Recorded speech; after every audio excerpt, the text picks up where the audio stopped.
저희들에게 주시는 말씀 마태복음 22장입니다.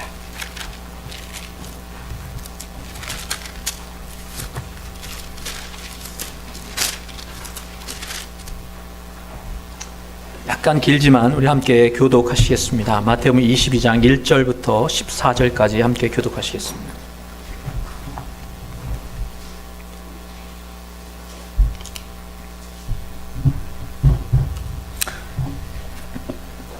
예수께서 다시 비유로 대답하여 이르시되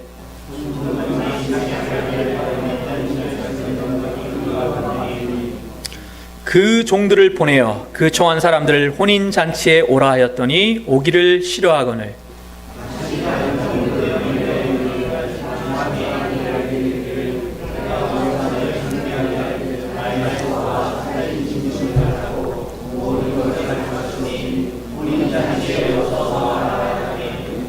그들이 돌아보지도 않고 한 사람은 자기 밭으로 한 사람은 자기 사업하러 가고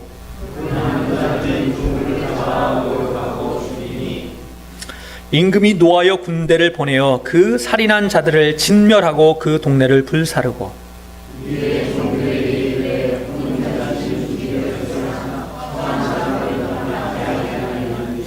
네거리 길에 가서 사람을 만난 대로 혼인잔치에 청하여 오라 한데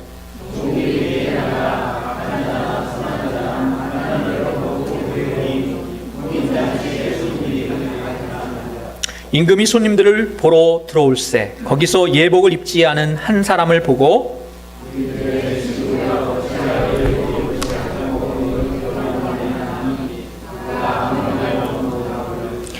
임금이 사관들에게 말하되 그 손발을 묶어 바깥 어두운 대에 내던지라 거기서 슬피 울며 이를 갈게 되리라 하니라.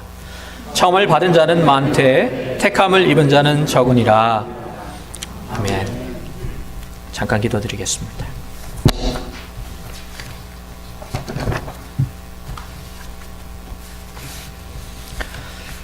사랑이 많으신 하나님의 아버지 감사드립니다.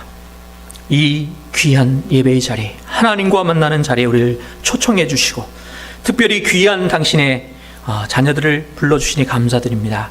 최동욱 우리 평통자문위원 주님께서 저희 교회에 보내주셨습니다. 그가 이 땅에서도 하나님께 귀하게 쓰임받지만 무엇보다 하늘나라를 위해 귀하게 쓰임받는 당신의 종되게 하여 주시옵소서. 남은 여생을 통하여 하나님 앞에 온전히 헌신하는 삶 살 수 있도록 주님 붙잡아 주옵소서. 귀한 또 우리 박부선 닥터 벌슨 주님께서 지금까지도 사용하여 주시고 여러 이들 가운데 하나님 영광 드러나게 하셨사온데 이제 하나님 함께 또 한 교회를 섬기며 하나님께 영광 돌려드리는 삶 살아갈 수 있도록 인도하여 주시옵소서. 그의 건강을 지켜주시고 우리 모두가 그를 통하여 하나님을 볼 수 있도록 인도하여 주옵소서. 이제 주님의 말씀 앞에 섭니다. 우리 마음의 문을 열어서 하나님의 말씀으로 우리를 채우게 하시고 그 말씀 때문에 불이 되게 하셔서 이 땅 가운데 성령의 불길을 지피는 주님의 종들 되게 하여 주옵소서. 예수님의 이름으로 기도드립니다. 아멘.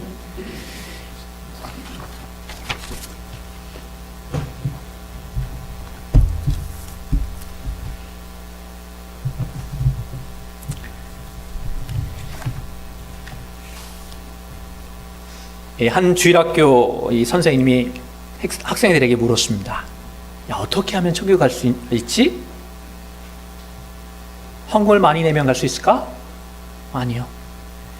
그러면 열심히 교회 봉사를 하면 천국에 갈 수 있을까? 아니요. 그러면 부모님 말씀 잘 듣고 또 선생님 말씀은 잘 들으면 천국에 갈 수 있을까? 아니요. 야, 그러면 어떻게 천국에 갈 수 있지? 아는 사람 한번 얘기해봐. 그때 한 학생이 손을 듭니다. 그래 말해보렴. 그 학생이 이렇게 답합니다. 죽어야 갑니다.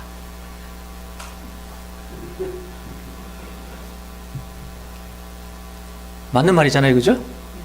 네.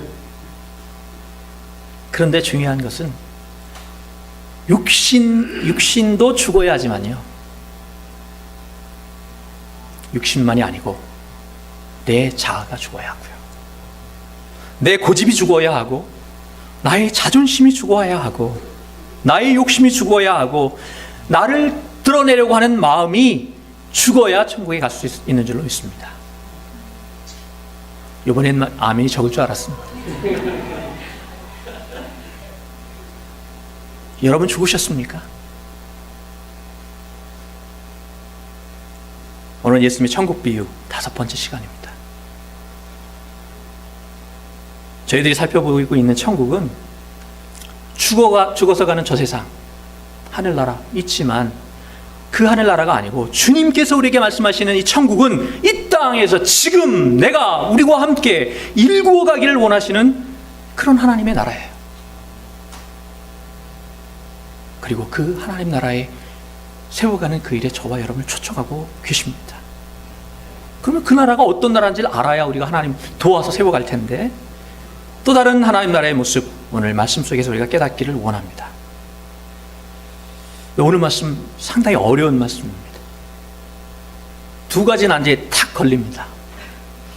첫째가 뭐냐면, 이 초대를 거절한 사람을 군대를 보내서 완전히 다 진멸하고 이렇게 돼 있어요. 예수님 초청하는데 거절했다고 지금 다 진멸한 이런 얘기가 다뤄지고 있습니다.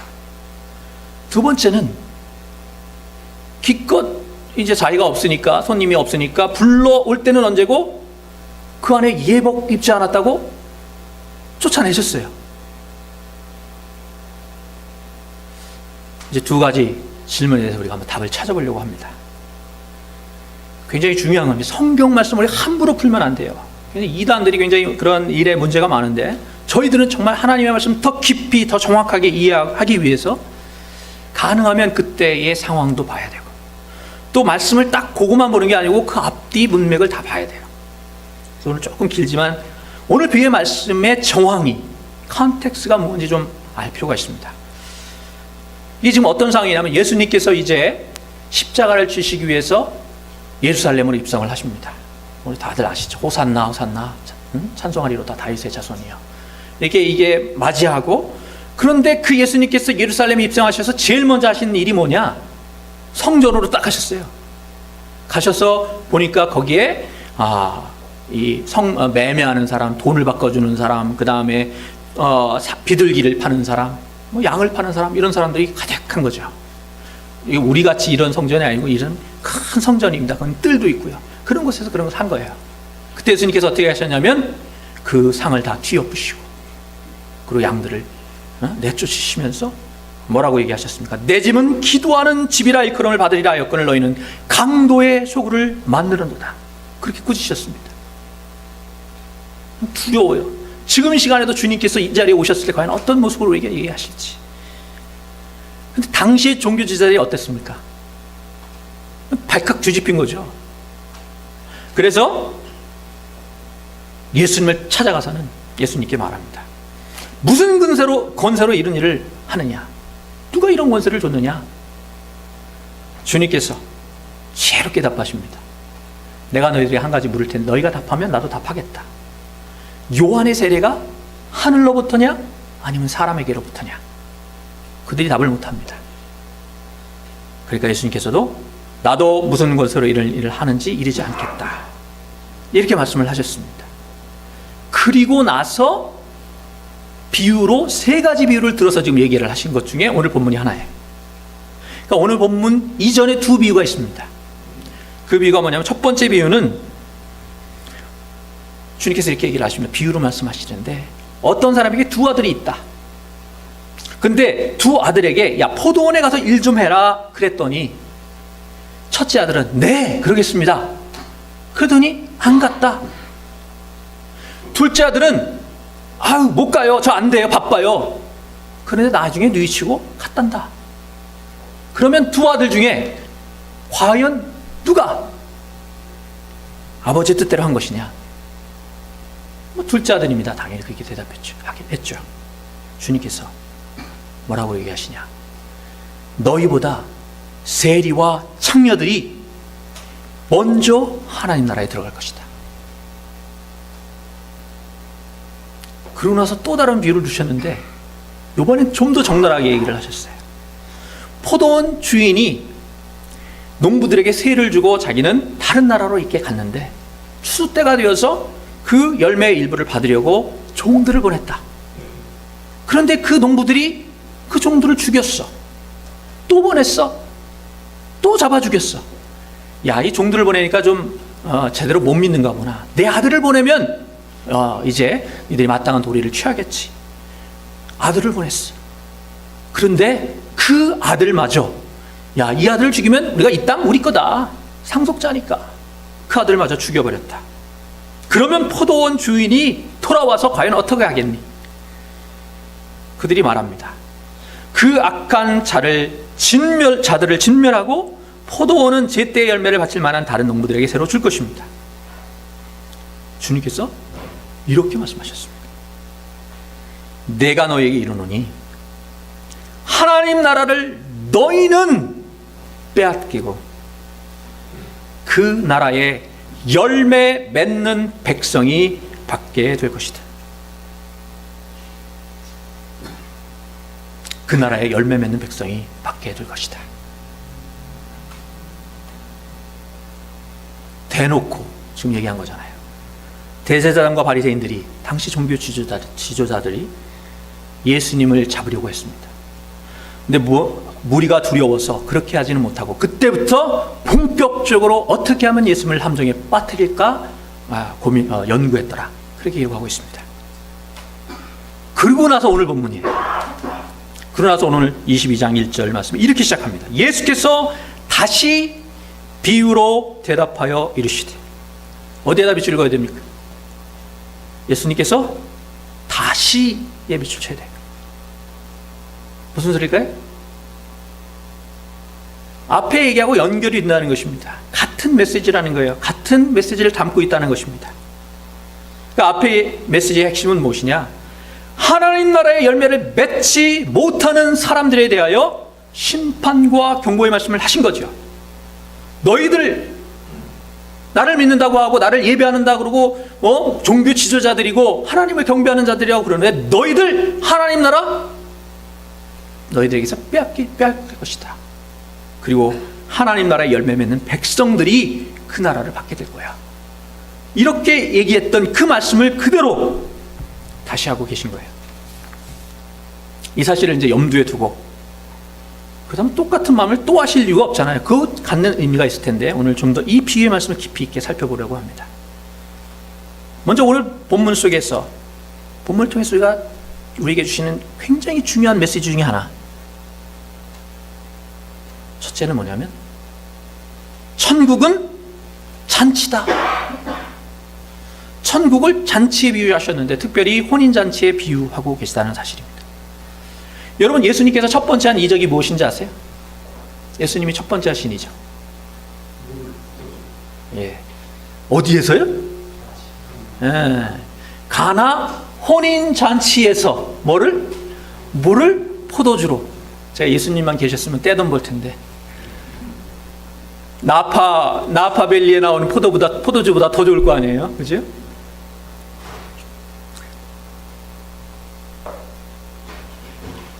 예수님의 첫째가 굉장히 중요하잖아요. 장남, 첫 열매, 첫 수확 중요한데 첫 번째 행하신 이적이 처음부터 주님은 먹는 것, 마시는 것으로부터 시작하시는 거예요. 성경 한번 쭉 살펴보세요. 예수님이 식사하시는 얘기가 굉장히 많이 나옵니다. 잔치에 초대받아 가신 얘기가 많이 나오고 식사하신 얘기가 굉장히 많이 나와요. 그리고 예수님께서 얼마나 열심히 드시고 얼마나 또 포도주를 열심히 잡수셨는지, 예수님의 별명이 뭐였는지 아세요? 먹기를 탐하고 마시기를 즐기는 자. 그 예수님의 별명이었어요. 성경에 보세요. 예수님의 별명이었습니다. 사람들이 그렇게 불렀어요. 여러분, 예수님께서 그러면 마지막에 이제 십자가를 앞두시고 마지막에 하신 게 뭐예요? 예수님께서 물론 겟세마네 동산에서 기도하신 게 있지만 죄자들과 이제 마지막으로 이 땅에서 하신 것은 멋있게 최후의 만찬, 우리가 이렇게 부르죠? 쉽게 말하면 뭐예요? 함께 밥 드신 거예요. 먹는 것, 마시는 것 그렇게 중요한 것입니다. 왜 그렇습니까? 함께 밥을 먹는 사람을 뭐라고 부르죠? 기쁘라고 그러는 겁니다. 함께 밥을 먹는 게 그렇게 중요한 거예요.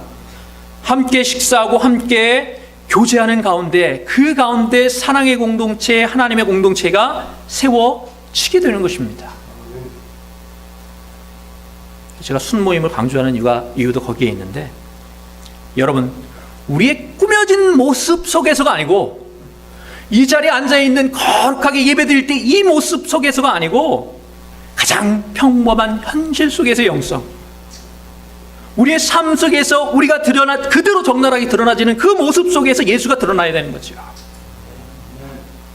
그게 아니면 세상이 전혀 움직이지 않습니다.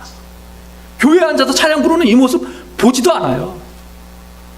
여러분의 삶의 현장 속에서 여러분의 남과 같이 뒹굴고 밥을 먹고 여러분이 그 직장 생활을 하고 그곳에서 정말 주님의 사랑이 드러날 때 그들의 마음이 움직이게 되는 것입니다.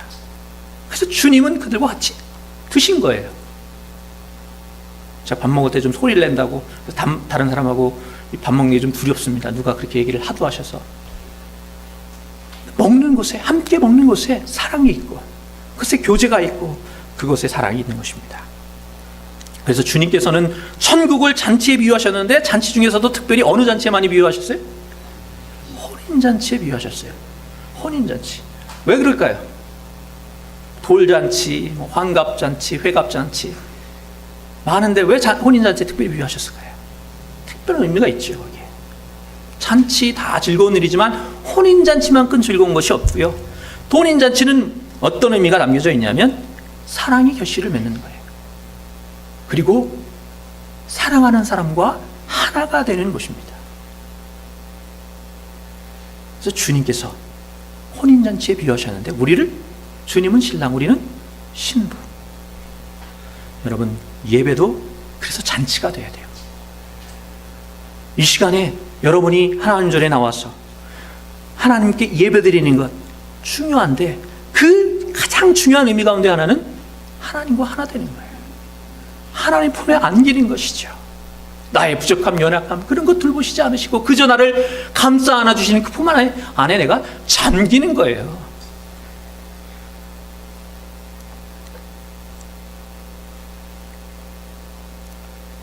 토니 캠폴러 목사님이라는 분이 계신데, 그분의 하나님 나라는 파티입니다 이런 책이 있어요. 제가 한번 소개해 드린 적이 있는데 다시 한번 나누기를 원합니다. 이 캠폴러 목사님께서 집회를 많이 다니시는 분인데, 어느 날 하와이를 가셨어요. 집회하러. 근데 비행기가 연착을 해서 12시, 밤 12시가 넘어서 도착을 했습니다. 비행기가 연착하니까 비행기에서 제대로 못 먹으니까 추출하셔서 혹시 그때까지 문을 연 식당이 없을까 돌아다니는데 호텔 주변을 도는데 허름한 식당이 문을 열었습니다.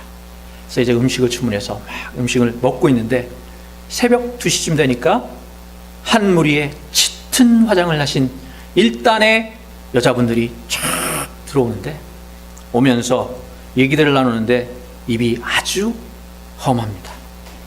오늘 더럽게 재수없다. 웬 그런 짠 놈들을 만났는지. 제가 목사라서 직접 인용은 못하지만 18 들어가는 그런 얘기들 막 중간중간에 양념으로 넣어가면서 그렇게 얘기들을 합니다. 그렇게 듣고 있는데 그러던 중에 한 여자가, 야, 그런데 말이야, 내일이 내 생일이야. 그 말을 듣자마자 한 여자가 바로 쏘아붙입니다. 그래서 내 생일이면 뭘 어쩌라는 거야? 우리 같은 처지에 생일 파티라도 해달라는 얘기야? 그 여인이 금세 눈물을 글썽이면서, 내가 어떻게 해달라고 했니? 그냥 내일이 내 생일이라는 말을 하고 싶었을 뿐인데. 그러면서 뛰쳐나갑니다. 생일이라고 얘기하는데 축하한다는 말 한마디, 그걸 건네지 못하는, 다치고 그 상한 마음을 안타까워 하던 이 캠폴러 목사님이 그 식당 주인에게 좀 물어봅니다. 그 여인에서 물으니까 그 여인의 이름은 아그네스고 마음이 아주 착한 불쌍한 여자라는 얘기를 해줍니다. 참 가엾다 이런 생각을 하는데 문득 한 아이디어가 떠오릅니다. 그래, 그 여인을 위해서 생일 파티를 열어주면 어떨까? 그래서 주인에게 비용은 내가 다 댈 테니까 내일, 그들이 매일매일 오죠. 내일 그러면 우리가 아그네스를 위해서 다 같이 파티를 열어주면 어떻겠어? 제안합니다. 다음날 같은 시간 아그네스가 식당 문을 열었을 때 어둡던 식당 한 구석이 갑자기 환해지더니 생일 케이크에 불이 붙여집니다. 그리고 노래가 시작됩니다. 이 노래는 우리 박 목사님이 나중에 불러주시겠습니다. Happy birthday to you. 갑작스러운 파티에 놀란 아그네스는 입을 다물 줄 몰랐고 그들은 다 함께 파티의 즐거움에 참여했습니다. 생일 파티가 익어갈 무렵 누군가가 갑자기 주일학교 때 불렀던 노래인데 내가 그거 외에는 기억하는 유일한 노래라고 하면서 함께 부르기를 청합니다. 그 노래는 이렇게 시작됩니다. Jesus loves me. Yes, I know. For the Bible tells me so. Little ones to him belong. They are weak, but he is strong. 모든 여인들이 따라 부르는 그들 모두의 눈에는 눈물이 가득 고여 있었습니다. 토니 캠벨러 목사님은 그 이야기를 이렇게 끝맺고 있습니다. 그날 밤 나는 가장 교회 같지 않은 곳에서 그리고 가장 교회와 어울릴 것 같지 않던 여인들의 찬양을 들으며 그곳에 그렇게 하나님의 나라가 임하는 것을 보았다. 여러분, 우리가 서로를 위해서 잔치를 베풀어 줄 수 있으면 좋겠습니다. 이곳을 찾는 모든 분들이 저의 교회 문을 탁 열고 들어설 때 진심으로 이들이 마음으로 나를 맞아주고 환영해 주는구나. 그 마음 때문에 그 순간이 그들의 인생의 최고의 날이 될 수 있도록 우리가 그럴 수 있으면 좋겠어요. 교회가 존재하는 이유는 거기 있는 겁니다. 세상이 받아줄 수 없는 그런 사람일지라도 우리가 진심으로 주님의 마음으로 하나님의 마음으로 서로를 품어주고 안아주어서 그래서 그것에서 눈물의 바다, 기쁨의 바다가 되어질 때 그래야 교회가 의미가 있는 거죠. 그거 아니면 우리가 이 자리에 있을 이유가 없잖아요. 주님은 그래서 천국을 잔치에 비유하고 계신 겁니다. 그런데 더 놀라운 것은 주님께서 우리를 그 잔치에 초청해 주셨다는 사실이에요. 그리고 우리가 그 잔치에 찾아오기를 간절히 기다리고 계시다는 사실입니다. 우리가 먼저 깨달아야 할 것은 그 잔치에 초대받았다는 사실 그것 자체가 영광이라는 사실이에요. 얼마 전에 제가 인터넷을 보니까 이병헌과 이민정의 결혼식이 세계의 결혼식이었다. 적어도 비용 면에서는 그렇다. 뭐 그런 기사가 있더라고요. 그런데 지금까지 역사상 가장 화려하고 가장 성대했고 가장 많은 사람들이 이목을 집중시켰던 결혼식은 1981년 있었던 누구 결혼식일까요? 강정호 목사의 결혼식은 아니고 성 바오로 성당에서 거행됐던 영국 찰스 왕태자와 다이애나비의 결혼식입니다. 하객이 3,500명이었고 지구 곳곳에서 7억 명의 사람들이 TV로 그걸 봤답니다. I was one of them.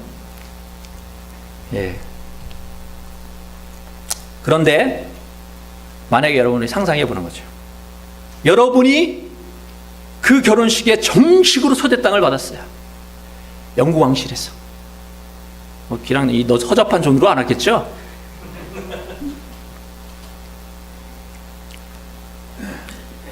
근데 여러분이 그 초대장을 딱 받아들고 죄송합니다. 제가 비즈니스가 바빠가지고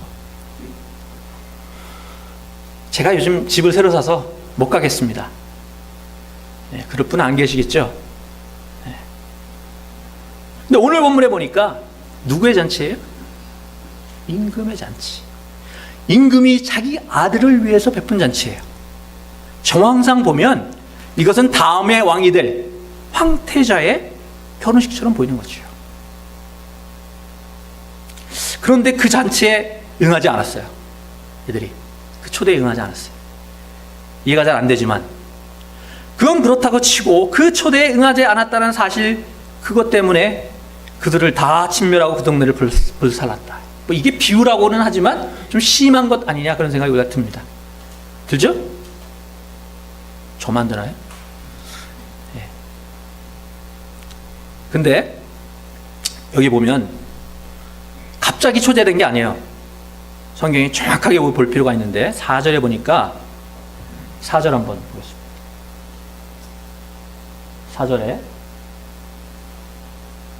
다시 다른 종들을 보내며 이르되 청한 사람들에게, 그 전에 이미 청했고요, 다시 청했습니다. 영어 성경에도 뭐라고 되어 있냐면 those who have been invited, 그러니까 이미 초청장을 다 보낸 거죠. 그래서 다 확답을 어느 정도 받은 것 같아요. 그리고 이제 결혼식이 바로 코앞에 두고서 리마인드 콜을 한 겁니다. 리마인드 시켜준 거예요. 그런데 아주 재미있는 구절이 나옵니다. 5절입니다. 5절. 그들이 돌아보지도 않고, 영어 성경에 they had no attention, they paid no attention 이렇게 돼 있어요. 만약에 피치 못할 사정이 생겨서 그 결혼식에 참여할 수 없다면 어떻게 해야 되게 돼요? 정말 죄송한 마음을 담아서 그래야만 하는 이유를 충분히 설명해야 정상일 텐데, 오늘 본문에 여기 보니까 뭐예요? They paid no attention. 관심 자체를 갖지 않은 거예요. 무슨 얘기입니까? 일부러 무시한 것처럼 보인다는 얘기죠. 더군다나 그 중에 일부는 그 보낸 종들을 잡아서 모욕하고 죽였다, 이렇게 기록되어 있어요. 그러니까 뭘 우리가 여기서 짐작해 볼 수 있느냐? 그들은 이 결혼식을 탐탁지 않게 여겼다. 더 나아가서 그의 왕됨을 마땅치 않게 여긴 것 아닐까, 그렇게 추측해 볼 수 있는 것입니다. 중요한 사실은 저와 여러분 모두가 하나님 나라의 잔치, 천국 잔치에 초대받았다는 사실입니다.